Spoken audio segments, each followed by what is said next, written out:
بسم اللہ الرحمن الرحیم۔ السلام علیکم۔ حضرت سیدنا ابو ہریرہ رضی اللہ تعالیٰ عنہ ارشاد فرماتے ہیں کہ حضور نبی کریم صلی اللہ علیہ وسلم نے مجھے 3 چیزوں کا حکم دیا اور نماز میں 3 چیزوں سے منع فرمایا ہے۔ جن 3 چیزوں سے منع فرمایا وہ یہ ہے: نمبر 1، مرغوں کی طرح ٹھونگے مارنا، نمبر 2، کتے کی طرح بیٹھنا، اور نمبر 3، لومڑی کی طرح ادھر ادھر توجہ کرنا۔ کتے کی طرح بیٹھنے سے مراد یہ ہے کہ گھٹنے کھڑے کر کے سرین پر بیٹھنا۔ حضرت سیدنا ابو عبیدہ رضی اللہ تعالیٰ عنہ فرماتے ہیں، ہاتھ زمین پر رکھے ہوں اور دونوں پاؤں کی ایڑیوں پر بیٹھنا، کیونکہ دونوں سجدوں کے درمیان اس طرح بیٹھنا سنت ہے اور پاؤں بچھا کر بیٹھنا افضل ہے۔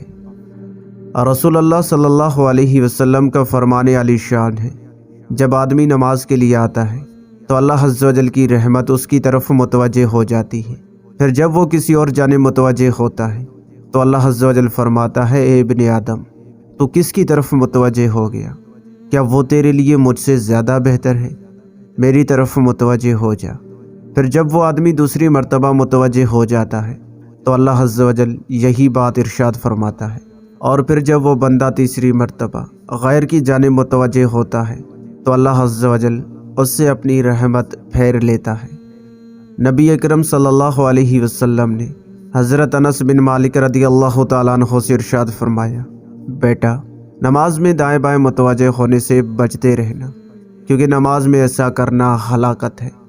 اللہ پاک ہمیں ان احادیث مبارکہ پر عمل کرنے کی توفیق عطا فرمائے، آمین۔